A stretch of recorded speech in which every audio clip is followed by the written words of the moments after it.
महाबळेश्वरला तुम्ही जात आहात का? तर हा व्हिडिओ नक्कीच तुमच्यासाठी आहे, कारण की ह्या व्हिडिओमध्ये मी आज तुम्हाला सांगणार आहे महाबळेश्वरला MSRTC बसने कसे जायचे, कशी बुकिंग करायची आणि साधारण किती खर्च येईल. So welcome back to my channel आणि स्वागत आहे तुमचं माझ्या नवीन व्लॉगमध्ये. सुरुवातीला आम्हाला सुद्धा MSRTC बसबद्दल काहीच इन्फॉर्मेशन नव्हती आणि तुम्ही माझे महाबळेश्वरचे व्लॉग्स बघितले असालच तर तुम्हाला कळालं असेल की आमच्याकडे काहीच पर्याय नव्हता. त्यावेळी आम्ही MSRTCची सगळी इन्फॉर्मेशन काढली होती. तुम्हाला 2 बसेस अवेलेबल आहेत, एक प्रतापगड दर्शन आणि एक महाबळेश्वर दर्शन.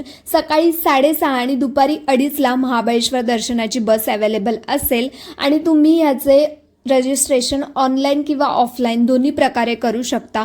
पण मी तुम्हाला सजेस्ट करेल की तुम्ही रजिस्ट्रेशन कशाही प्रकारे करा, पण 2-3 दिवस आधी करा, कारण की ऑल तिकीट्स फुल असतात. ऑनलाईन रजिस्ट्रेशनसाठी तुम्हाला MSRTC बस रजिस्ट्रेशनचा ॲप अवेलेबल असेल, त्या ॲपमध्ये तुम्ही रजिस्ट्रेशन करू शकता आणि ऑफलाईनसाठी तुम्ही बस स्थानकावर येऊन रजिस्ट्रेशन करू शकता. महाबळेश्वर दर्शनाचं तिकीट साधारणतः 110 रुपयामध्ये तुम्हाला अवेलेबल असेल. प्रतापगड दर्शन तिकीट तुम्हाला साधारण 125 रुपयामध्ये अवेलेबल असेल. ठिकाणं फिरवण्याची तुम्हाला बाहेरील प्रायव्हेट टॅक्सी ड्रायव्हर 2000-3000 रुपये घेतील. सो हा तुमच्यासाठी खूप चांगला ऑप्शन आहे. महाबळेश्वर दर्शनाची बस तुम्हाला मॅप्रो गार्डन, महाबळेश्वर मंदिर आणि पंचगंगा मंदिर आणि बाकीचे पॉइंट्स तुम्हाला कव्हर करून देतील, पण तिथे टाइम थोडा लिमिटेड देतील. पण मला एवढं नक्कीच वाटतं की MSRTC बसने तुम्ही प्रवास केल्यावर तुम्हाला माहिती खूप जास्त मिळेल, जसं की टॅक्सीमध्ये तुम्हाला जास्त टॅक्सी ड्रायव्हर माहिती सांगत नाही. तुम्हाला हा व्हिडिओ इन्फॉर्मेटिव्ह वाटल्यास सबस्क्राईब करायला विसरू नका आणि जर काही इन्फॉर्मेशन हवी असेल तर कमेंट करा. Thank you for watching. Bye guys.